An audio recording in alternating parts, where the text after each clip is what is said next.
This is your Vairava Pallichami. So we have been talking about the strategy for competitive examinations, how one can really appear for it and so that they clear the examination very easily. So these are the tips, right? Today what we are going to do or we are going to speak about is very important topic another. It's like proper planning. Why you need a planning, right? If if it's in any work, the plan is done properly, of work is done, of success, right? So proper planning. Why you need a proper planning for an examination? As we have been talking about it, the exams varies from degree to degree, where the types of examination and toughness of the examination, maybe clerical, maybe banking, whether SSC.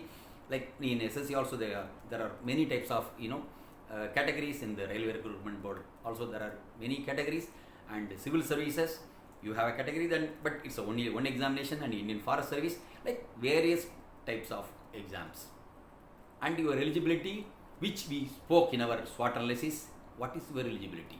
Whether you are appearing for your core subject exam, like an engineer is writing for IES, and somebody science background is writing for IFS, and no, it's okay, we are general degree that we will be writing for civil services. See this, and like an agriculture scientist will be writing for the ICAR, and the doctor will be writing medical recruitment board, right? So the subjects, the jobs, two things.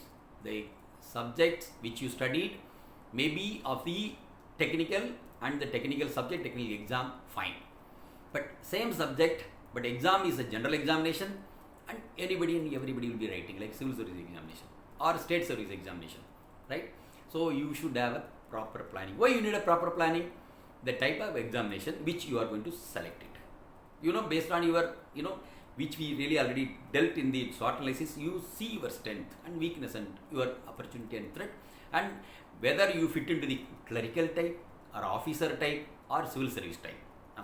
Then if you are very good in mathematics, just work on your, quantitative aptitude, test of reasoning, little bit English, you can think of your banking, right?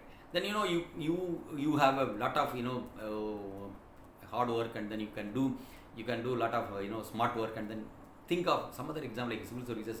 Yes, I can work for 2 to 3 years continuously, I can study for 8 to 10 hours, that's fine.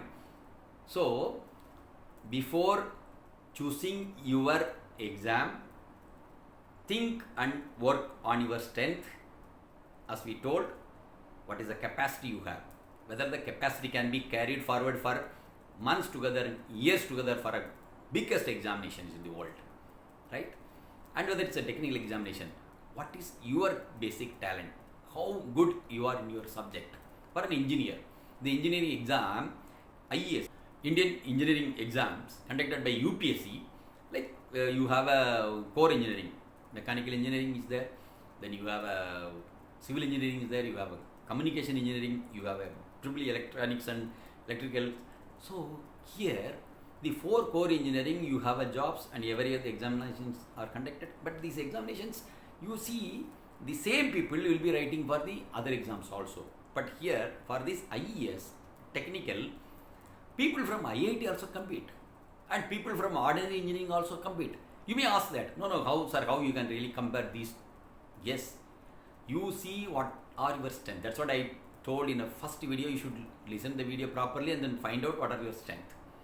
Here you will be competing with a person who is from IIT, right? Who has gone through the JEE exam, very tough exam, right?